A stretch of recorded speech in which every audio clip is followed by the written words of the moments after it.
This is VSiN, the sports betting network.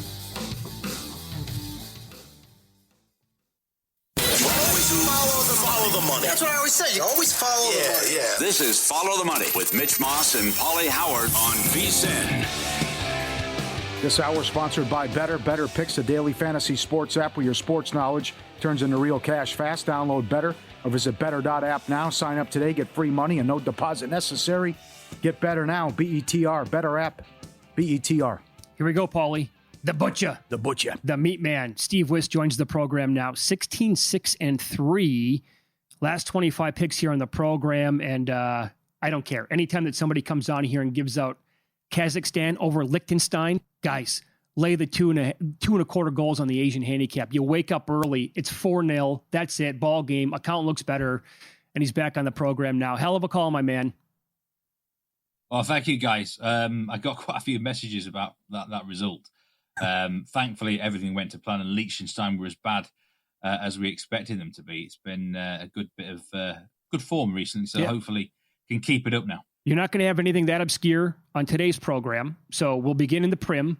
This match is on Saturday. What do you think of this money line price on Chelsea? They're around $1.05 here to beat Forest. I'll tell you what, I think of it very, really, really attractive, Mitch. Here at -105, I think they've got to be a bet to beat Nottingham Forest because, I mean, Chelsea themselves are probably fourth best team in the Premier League, if we're being honest. And they, on their day, they can beat anyone, as they proved just before the international break. They beat Liverpool, which is a fantastic result. And this is a great matchup for them because Nottingham Forest, I mean, they're winless in 7 games in all competitions since the new manager, Ange Postecoglou, came in. And I mentioned before about the owner of Nottingham Forest. He's a real, what we call a basket case, and he's very unpredictable. And the rumours are that he's going to sack this manager as well very soon. So it's one of those where the fans actually don't like the new manager. The owner's not happy with the results. They're playing a Chelsea team who are definitely better than them. So, I mean, there's a little bit of a rule sometimes. Don't bet the early kickoff in the Premier League because random results can happen. This is the early kickoff. This is about 7:30 a.m. Eastern time, midday local. But I just think Chelsea are too strong. And I honestly expected them to be about -130 here. So sometimes don't overcomplicate it. Nottingham Forest are not in good form. Chelsea are much the better team. The manager's under pressure. Away win for me. All right. Excellent. Now we're going to 10 in the morning Pacific, Eastern time, 7 Pacific with a couple totals. Let's start with Burnley and Leeds. Why under 2.5? Yeah, this starts my run of under bets I'm giving out today. And I'm under 2.5 goals at -150 just stands out like a sore thumb. This was a matchup in the Championship last season in the second tier. And I watched both games. As you know, I'm a big Leeds fan. Yep. And there was only one goal in both games. Burnley won 1-0 at Leeds. And this match last season ended 0-0. And I think 0-0 is very, very possible again. I just look at both teams and I'm like, who is going to score goals for either side in a match which could be quite defensive and cagey?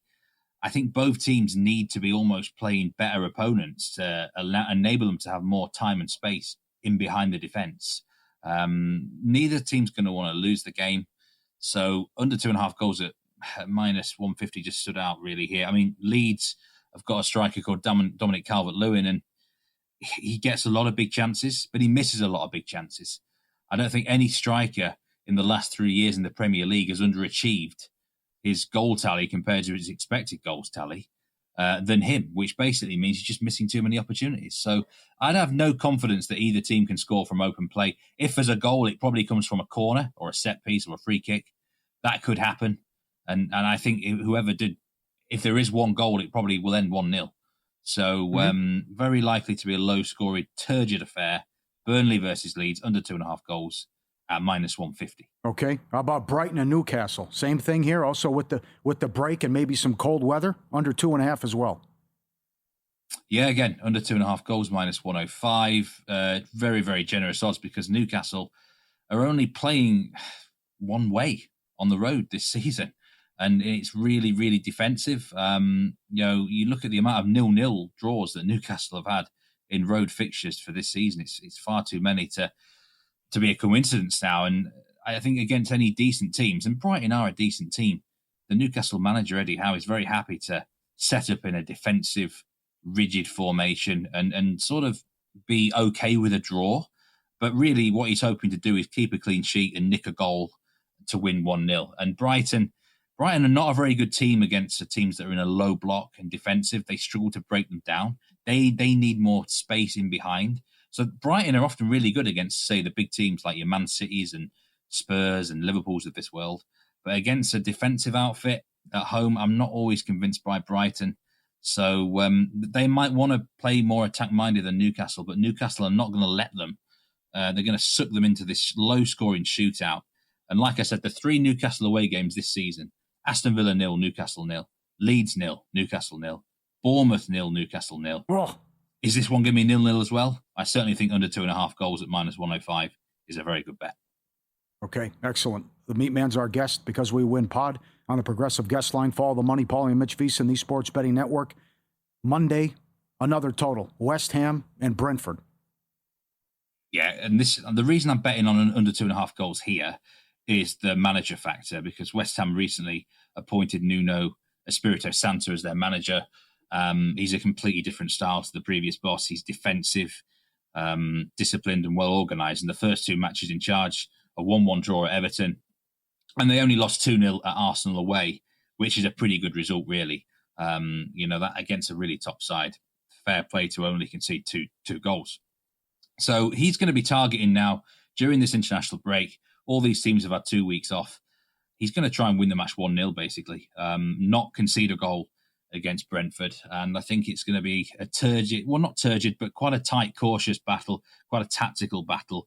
We've got a Brentford team who they specialise in set pieces and long throws and corners, and they take forever taking some of these moments. A lot of time's going to be taken out of the game here with that, and possibly some fouls as well. It is 2 teams from London against each other. It's not a huge rivalry, but all these matches with teams down from the capital city can potentially get a bit spicy. So, yeah, I think it's one of those matches which the 0-0 detector again is on alert. But if anyone's going to win it, then it is probably going to be a 1-0 victory. And I would lean towards West Ham, actually. I think first home match for the new manager, the crowd might get behind him. And a key stat, by the way, this manager was at Forest last season. We were on Forest unders a lot of the matches last season. They had the most under 2.5 goals home matches than anyone else in the Premier League. So the manager's got a history of these type of games. -105 is too big for under 2.5 goals in this game. All right, great breakdown. Let's go to League One. You've been on this club several times with the overs, but then you got off it because they changed managers, but now a side with Luton Town against Mansfield. League One. I'm going to back Luton Town here. And they've been like a soap opera, haven't they? I've been telling you about them the last year and 2. They have now changed their manager, and they've brought in a 33-year-old head coach. It's his first job, his first head coach job. Jack Wilshere, former Arsenal player, really good technical player in his time. And there's suddenly a really good buzz around Luton Town. And I said before at the start of the season, this is the best squad in League One. I've got a ticket on them to win League One, and I still think there's a chance of that happening. I might actually go in a bit deeper on Luton to be promoted now. You can get about +140 on them just to be promoted. I think that's quite a good bet because this new manager is going to get the most out of this talented group of players. And he can't have asked for a better home match to start with, really. Mansfield here are doing the mid-table, but they've only played 2 teams in the top 10 of Mansfield. So most of their results have been against sides in the lower reaches of the standings. Now, Luton are not actually top 10 right at the moment, but they're going to finish top 6, definitely for me. And the quality gap is too much. So you could take Luton Town money line. That's about -167, I think. But I'm going to go on the -1 Asian handicap here, +108. Full push if they win by 1 goal exactly. But I think Jack Wilshere, the new manager, can get off to a stunning start. Wouldn't surprise me, if Luton Town won this match by quite a big margin. Excellent. Meat Man, you're the best. Love the information. Love the analysis. Keep the hot streak going. Thanks for the time. Best of luck this weekend. Thank you so much, guys. You take care, and I'll see you next week. Back at you. There you go. Follow him on X at Meatman Soccer, Nordic Football Podcast, Because We Win on the Progressive Guest Line. National Football League. We'll get to the Thursday night game coming up in about 5 minutes. CeeDee Lamb told reporters today that he could have played against the Panthers last week, but the team wanted to give him extra time off. so he could get healthy, completely healthy. And he said, quote, I'm out there moving around, running around, being me, happy as can be. Dak Prescott added that he looks great. Yeah. He's ready to go. It's going to be fun. And they get a Commanders team now off that Monday night loss to the Bears a couple days ago. Also curious timing. Pickens non-committal on his future with the Cowboys after he's played so well. And looks like Tampa's getting good news with Evans for the Monday night game. And anything with Egbuka yet? I haven't heard anything. Neither have I. Nope. I saw the Evans stuff a little bit earlier today. So that's definitely good for the team. That Cowboys-Commanders total is up to 55. But it's a Cowboys game, so. I know. It'd be the highest total between those teams since the 1980, I believe, Evan Abrams had. Think about that. Wow. Yep, that's your big boy. They're fun to watch. Oh, I don't get this. There's no conundrum. You go with Dowdle. I mean, Church ran down with that list. Oh, I would agree. Come on. I would agree. Gotta be him. There's also an update, by the way, in today's Major League Baseball game. This is a tweet from Kurt Hogg. Who that? He covers the Brewers. Very good. Milwaukee Journal-Sentinel. You can expect Jacob Mizorowski to follow Aaron Ashby today. Oh, it's not Quintana? He said that's probably going to bump Quintana until tomorrow. Oh, interesting. There you go. Now I like it. There you go. Now I'm on board. We got some juice here. Yeah, I would say so. 104 in the shadows? Yeah. The VSiN Pro subscribers get exclusive access to all new AI player prop projections powered by OptAI, the trusted brand behind elite soccer analytics in the UK. Starting Tuesday for the NBA season, free preview of our new NBA player prop projections. Limited time to tip off the season. Free, baby. VSiN.com/props. VSiN.com/props. I think Pauly has about a dozen bets on tonight's game. He'll tell you what they are next.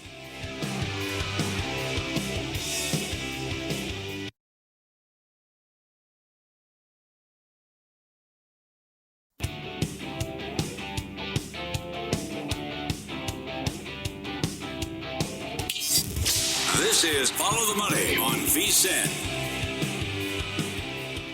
Welcome back. Thanks for watching today on YouTube TV, listening on SiriusXM channel 158, on iHeartRadio, TuneIn Radio, or wherever you are listening today on any of our affiliates across the country. Tonight's game, look, it's week 7 already, so we wait all year long for football to come back, and once it gets here, bam, hello Halloween, hello Thanksgiving, hi Christmas, season's over with. So I'm not going to be complaining about this matchups that we get on Thursday night or primetime football. I like tonight's matchup yet again. Like, I've been a big fan of the primetime games, the matchups that we've had so far this year, other than the Jets maybe, but that turned out to be a pretty good game against the Dolphins. The game in London, not so much. That was terrible. But tonight, across the board right now, the Steelers are favored by 5.5 pretty much everywhere, and the total is hovering around 45 as that bad boy has moved up slowly but surely throughout the entire week. And I think you have, am I out of line here? What do you got, a dozen, 15, 20 bets on the game? No, you're not out of line. You're accurate. I think the Bengals can win this game. This is a Tomlin special. All our friends in Pennsylvania and Steeler fans know no one blows more games to bad teams than Tomlin. His issues on road games Thursday night, we've gone over. His bad record, 1-9 run. And what happened last year as well, losing at Cleveland in the weather.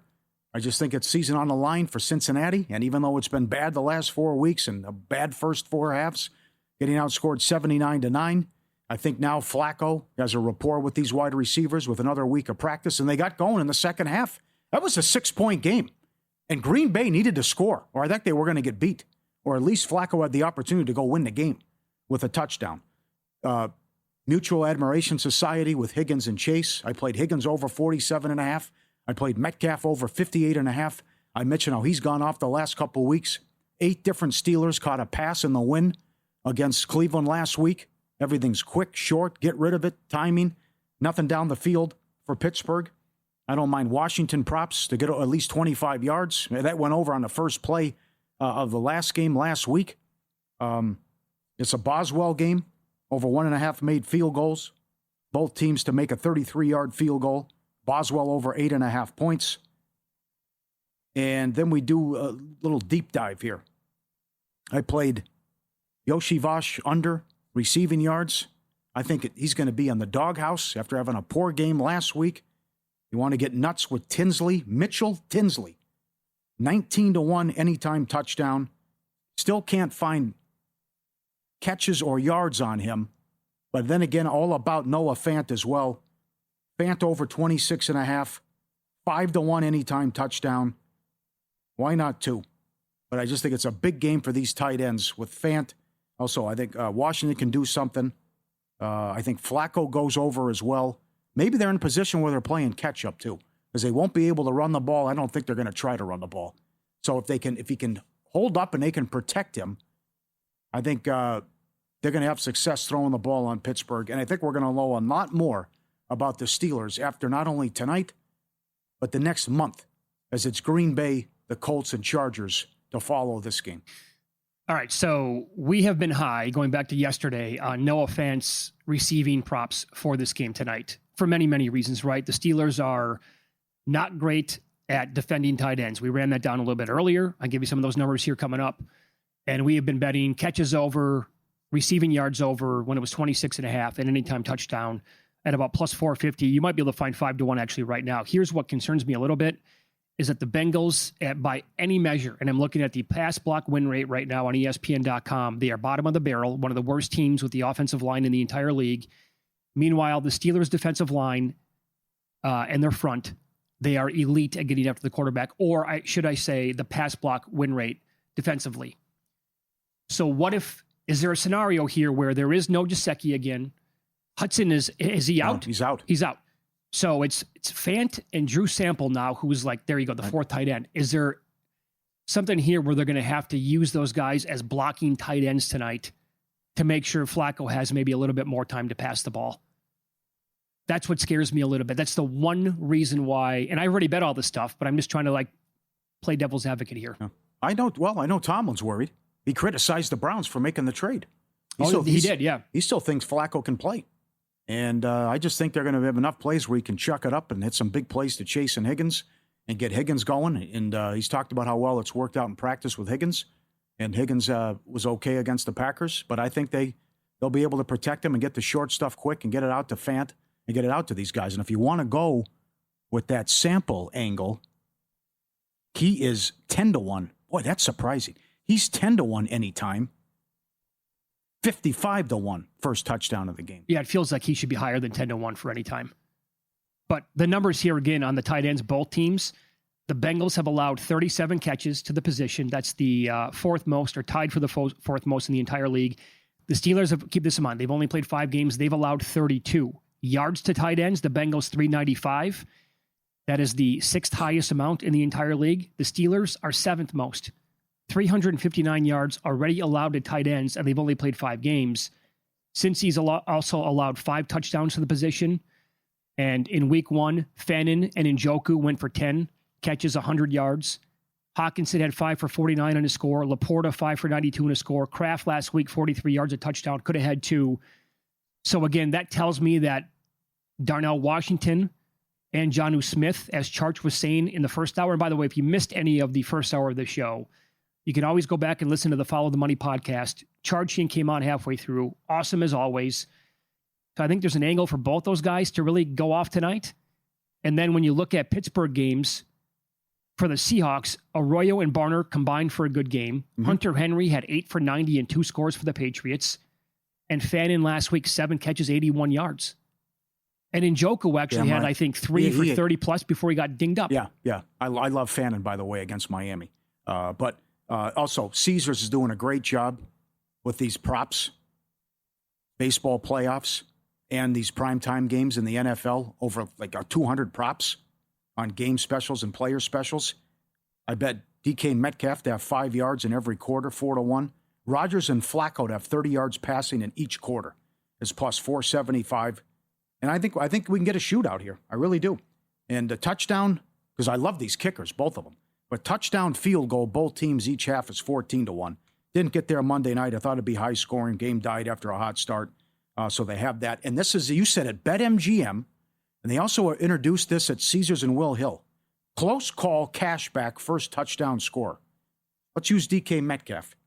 Cash back if he's the second, plus 625. Cash back if he's the second or third, plus 475. Cash back if he's the second, third, or fourth, plus 330. Okay. You also said BetMGM does this. Yeah, they do something called the Interesting. second chance. It's okay. And they've been doing it for a couple of years now. So if you bet a player like I did tonight there, and their numbers, by the way, were the same as like any other book on Washington and Gainwell, so I bet it there. But if you bet players that score the first touchdown at BetMGM, and they don't score the first one, but they score the second one, it's my understanding that you get your money back then. Uh-huh. So when they have the same odds as like Circa or Westgate or some other books here in Las Vegas, I might as well bet there, because if they hit the second one, I'm going to get at least that bet back. They usually don't have the same odds. Yeah. But now tonight they did when I bet them a little bit earlier. Yeah, so they got, and they have cash back second, third, cash back second, third, and fourth. Very good. Oh, let me give you that, by the way. Good. I have first quarter stuff on both these teams. Something that we'll dive into, I think, a little bit more as the season progresses. Field goal in the first quarter is $1.30. I played that too. Chase Brown scored the Bengals' first touchdown of the game in week 1 against Cleveland. Since then, the Bengals have not scored the first touchdown once, and the Steelers are 4 for 5. These first halves have been ugly. Joke. Oh, no, I know. 79-9 last 4 games. Oh, yeah. I mean, come on. Taylor, get organized. Come on, man. So Gainwell has scored the Steelers' first touchdown of the game twice in the last 3 weeks. He did it back-to-back weeks. And also, the Steelers are averaging 6 points per first quarter. The Bengals average below a field goal. And the Steelers allow 3.8 yards per first quarter, and the Bengals allow basically a touchdown at 5.8 points per quarter. So that's the reason why I have the 2 Steelers in pocket as of right now. And like I said, Ryan Kramer earlier tweeted him out, and I retweeted him as well.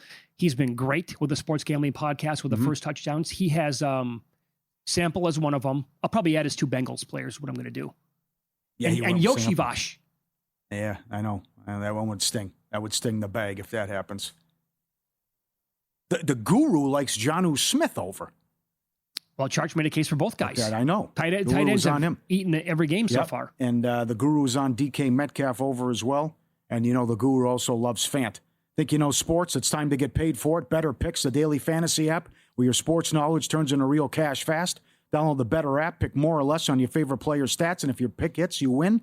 New users get free money just for signing up. No deposit required. And when you do deposit, 50% deposit match up to $200.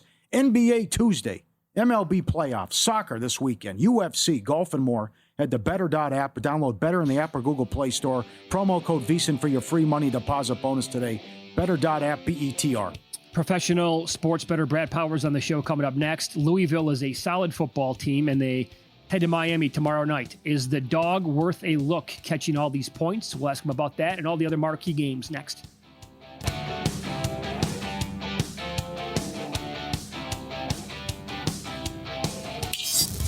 This is Follow the Money on VSiN. We'll go heavy college football next half an hour here as we are live in downtown Las Vegas, Circa Resort and Casino. We head out to the Progressive Guest Line as professional sports bettor Brad Powers makes his return to the program. Good catching up today, Brad. How are you? Doing well. Thanks for having me, guys. Long time no talk. Yep. Back at you. You can follow Brad on X at BradPower7, website BradPowersports.com. Let's begin with a big game tomorrow night. Louisville plays at Miami. Now, when it first opened up, 14 was available for a minute. It's been sitting at 13.5 pretty much all week long. Do you think the dog is worth a look in this spot, or would you wait till it gets maybe back to 14? Yeah, I'm always going to say wait till it gets back to a key number. Jeff Brom's got a great history in the underdog role against, teams. And obviously Mario Cristobal's probably due for laying an egg. But I got to be honest with you. I bet Louisville in their last game.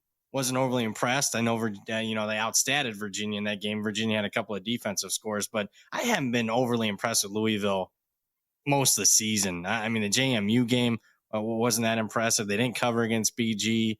The Pitt game just basically came down to turnovers. So I don't know if this Louisville team is as good as what they've had under Brom his first couple of years. Miller Moss just isn't impressing me.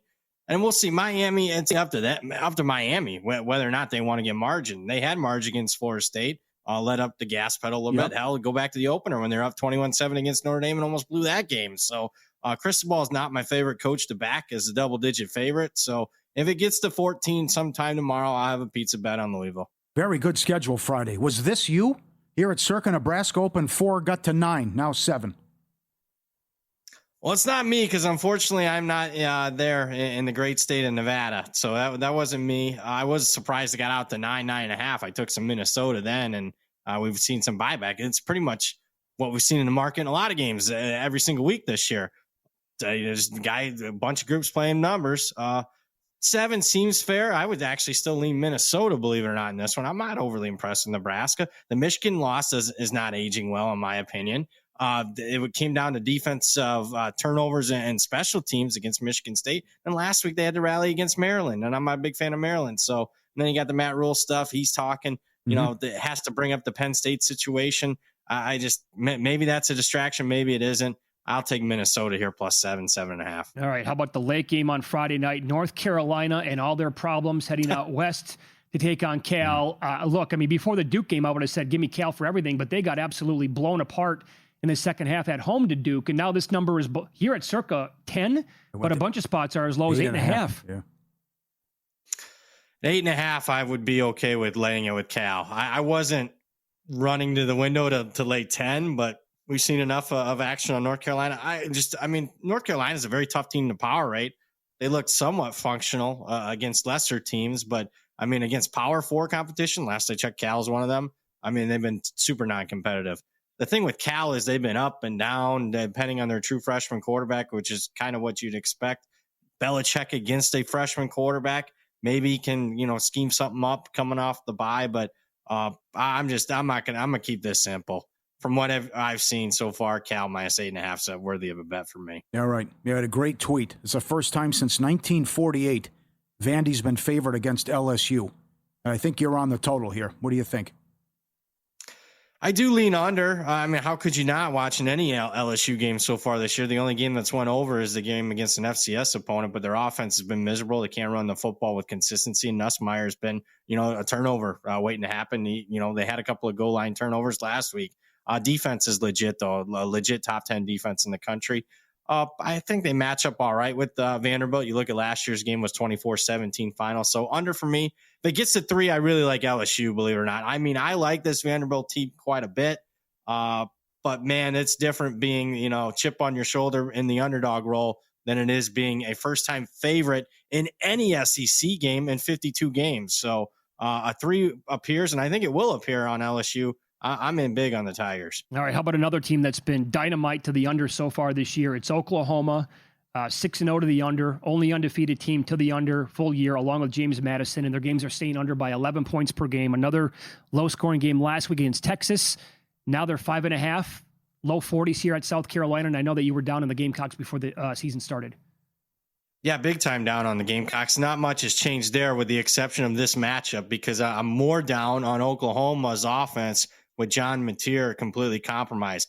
Broken, hand on his throwing hand. So that compromises the passing game. Don't believe me? Go pop in the tape last week. 3 brutal interceptions against Texas. And then on top of that, they're afraid, because of the injury, they're afraid to run John Mateer. So we have what went from being a top 5, top 10 quarterback in the country to maybe an average quarterback at best. So I'll take South Carolina plus 5.5, like that quite a bit. And let's get after Oklahoma's their perceived weakness as far as I'm concerned. Let's go Oklahoma team total under 23.5. Not bad. Good look. Very weird what happened last week with Ole Miss. So I know the letdown spot and you had the big win at home, but then you're a 33-point favorite and almost lose the game to Washington State, and then Georgia got out alive against Auburn. What do you think of Georgia more than a touchdown at home against Kiffin?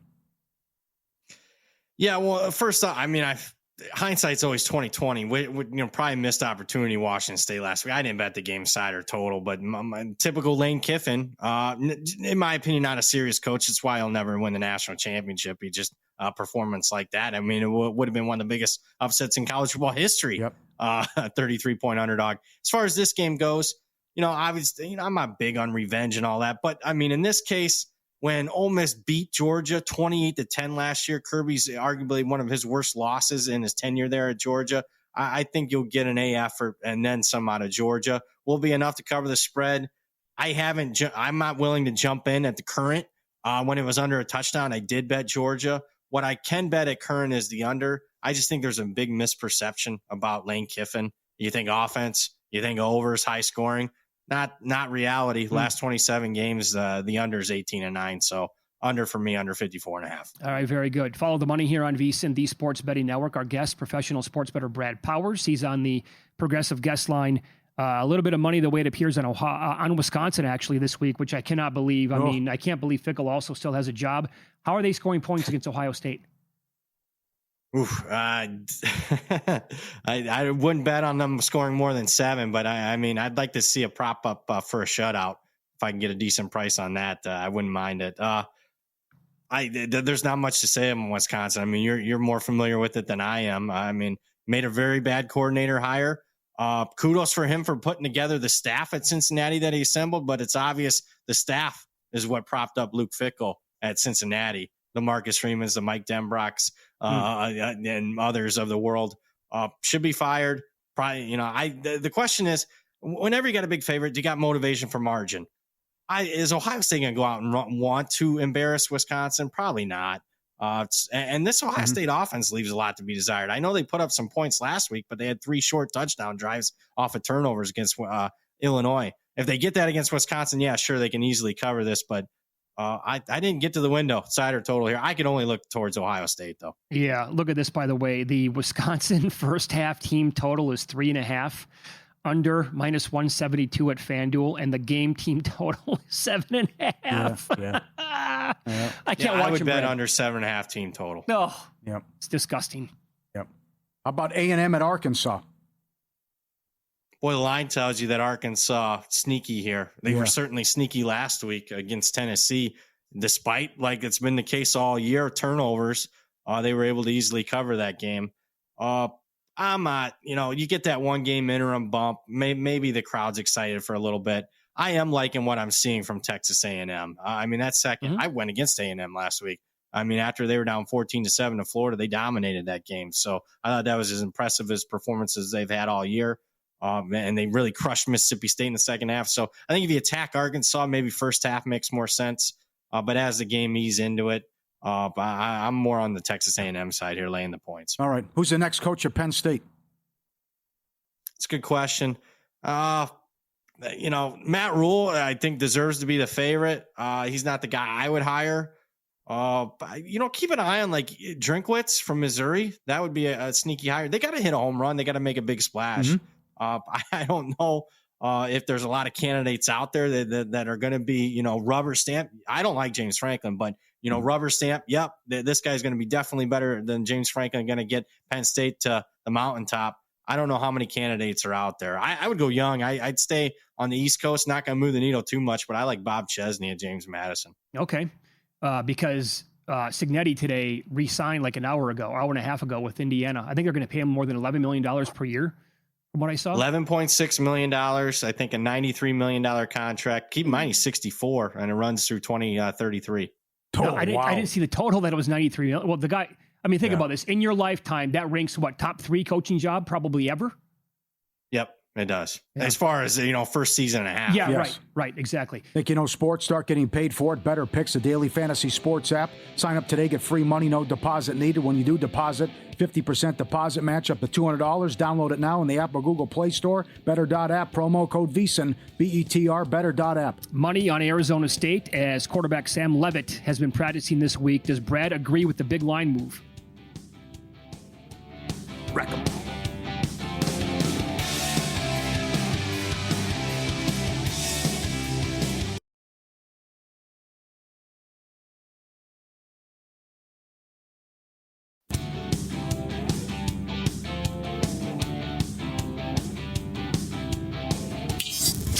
This is Follow the Money on VSiN.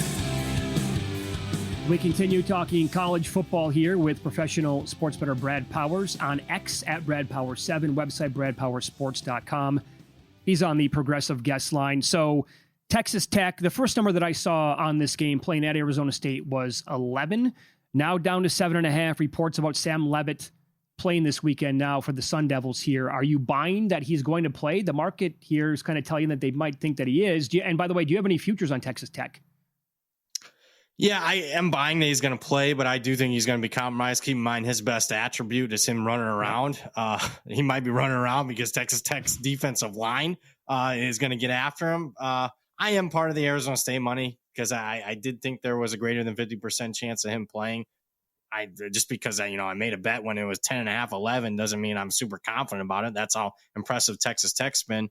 Keep an eye on Texas Tech's quarterback. Morton might not play here for the Red Raiders. So that might be also a part of the move here. Under, I think, the decent play that got hit here right before we came on air. Lean under there because I do think Leavitt's going to be compromised a bit.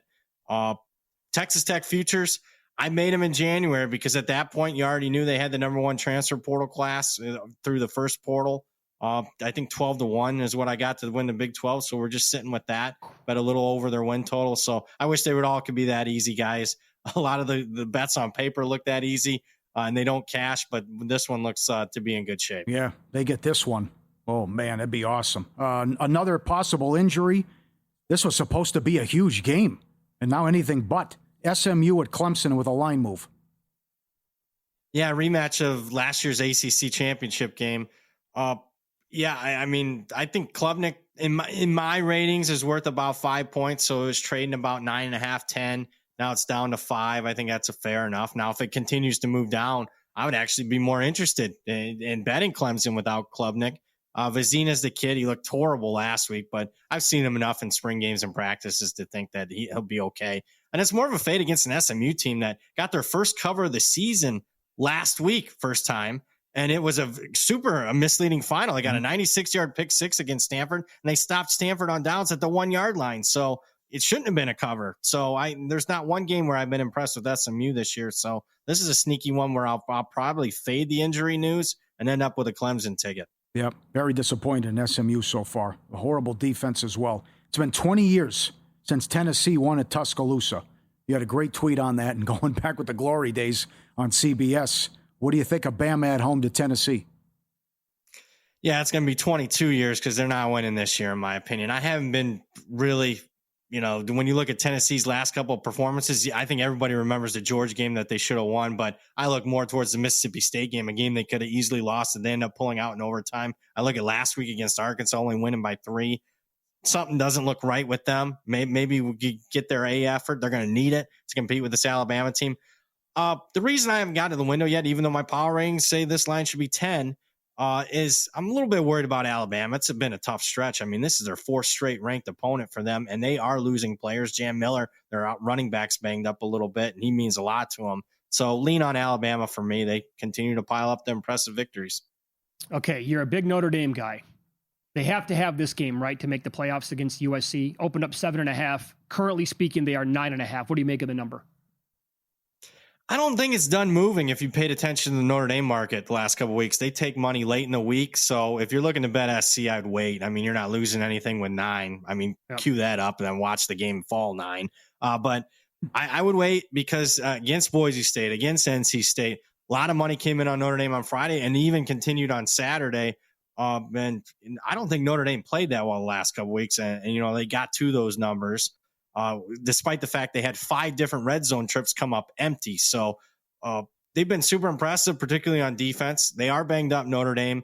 Starting centers out, best defensive tackles out. Those are new injuries this week. So, I'm looking to bet SC, but not a current. It ain't going to be a big bet for me because I got a suspicion that this ain't a great matchup for SC. I think it was more bad Michigan than good SC last week. Top 2 running backs out. I know the 3rd-string guy ran for 150 yards, but we'll see. And also keep an eye on the weather on this game. I mean, it looks like it could be windy and rainy, and to me, that's going to favor Notre Dame. We see this all the time. It's every game. Lincoln Riley goes on the road against a good opponent. He gets beat or blown out if he's a dog. And you already saw it against Illinois. Illinois beat them despite Illinois fumbled at the goal line twice. When an underdog does that once, not alone twice, they don't win the game. Illinois still won the game. Mm-hmm. Yeah. By the way, another blown lead in the 4th quarter from him in that game as well. Yes. His clock management is something that's under talked about. It's horrific. It happens every year, multiple times. Holy war. BYU 6-0 off the big win in overtime against Arizona. I like this Utah team. They turned it over. It didn't go well against Texas Tech. At home, 6-0 against 5-1. What do you think? Utah, a small favorite. I think Utah's the side here. Not wild about laying 3.5, but if it gets down to 3, I think it's worthy of a bet. I'm just not buying BYU. Very fortunate last week. Really good game. glad it's getting a little bit of a national pub. But, outside of the turnovers and Dampier being banged up a little bit against Tech, I've been impressed with every other performance from Utah this season. What do you expect from Texas here now on the road after, a nice performance, I would say, defensively against Oklahoma? But you said that earlier with Mateer, he looked like he was completely compromised in that game. And now they have to play at Kentucky and lay in almost 2 touchdowns here in this spot. Yeah, I wish they were playing someone I liked a little bit more than Kentucky. Not a fan of this Kentucky team at all. I would need a 14 to be interested in Kentucky. So I think Texas moves on, able to survive. But, man, if they played a little bit better opponent, I'd be looking to fade Texas because I don't think everything's solved after that performance. Keep in mind they got a long, non-offensive touchdown against Oklahoma in that game. It was more Mateer than it was great Texas. Yeah, I can say this. I can't prove it. I think Oklahoma beats that team if Mateer is completely healthy. Yeah, I agree. Yeah. Absolutely. Auburn opened the favorite here at Circa. Now Missouri's favorite. What do you think of Missouri? 1.5 off the tough game against Bama on the road against Auburn. Yeah, I agree with the move. I think sooner or later the bottom's going to fall out on Hugh Freeze. Maybe we've already seen it with that fumble last week because after that it was a completely different game. They get outscored 20-0 to close that one out. I was impressed with Missouri last week against Alabama. The game was there. They could have won it there at the end, but I just trust them. The problem with me, though, this is, believe it or not, Missouri's first road game of the season. Great. So we'll see how they handle that. Unbelievable. I asked you this in August when we previewed the season. Who's the best team from a non-power conference now that we're halfway done? And do you have any futures on anybody here that could make the playoff? I think right now, I can tell you my power ratings at South Florida. Now they got a big game at Memphis next week. Memphis will be a short favorite. Memphis has the schedule. They get Navy at home, Tulane at home, and South Florida at home. But I think I'm not a big fan of their coach, so I think they lose 1 or 2 of those games. So right now, from what I've seen consistency-wise, it's South Florida. Their only loss is at Miami. Who's going to dock them for that? Impressive win against North Texas. Impressive win against Florida. They beat Boise State. South Florida is the top team in my power ratings right now out of the group of 5. Okay, very good. Do you have a best bet that's currently sitting on the board?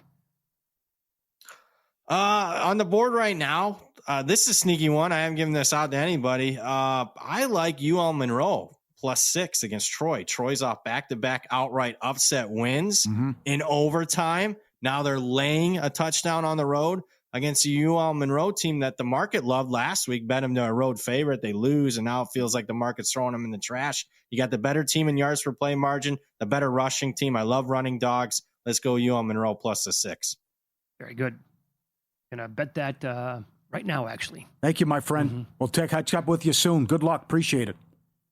All right. Thanks, guys. Thanks, Brad. There he is, Brad Powers Sports on X, bradpowersports.com. He on the Progressive guest line, and check him out with covers.com. He is excellent. That was something Friday night. 63-36 Bulls. And Brown, I think, had 3 touchdowns. I can't disagree with that. I think Memphis, if they're undefeated, would probably get that bid out of that, because that's a pretty good conference this year. But in terms of power ratings, he's right. You can't, that win against Florida, the pounding against Boise State, those have to mean something, right? They're not going to do it. They have a tough schedule. But for argument's sake, Navy, who's high scoring, 6-0, at North Texas, they'll lose at Notre Dame, South Florida, Memphis. How about that stretch? That's 4 games in a row. Oh, it's very difficult. But if you can go 3-1 there, and then you win the title game, that's a hell of a resume if they respectable against the Irish. Give me a team that Navy could play in the first round of the playoffs, and the total would be like 80. Yes. Would it be like if Tennessee somehow snuck into the playoff? Like yeah, right. Come on. Indiana? Well, they're not scoring against Indiana. You don't think so? Oh, Indiana's the real deal, man. All right. I'm blown away at how good they are. Well, we talked about it off air. Iowa had them. I think Indiana's awesome too, but they have certainly got the bee's knees at head coach. Up next, Major League Baseball playoffs. First pitch LA coming up between the Dodgers and the Brewers. This former MVP is 1 for 14 in his career against the starting pitcher he'll face tonight.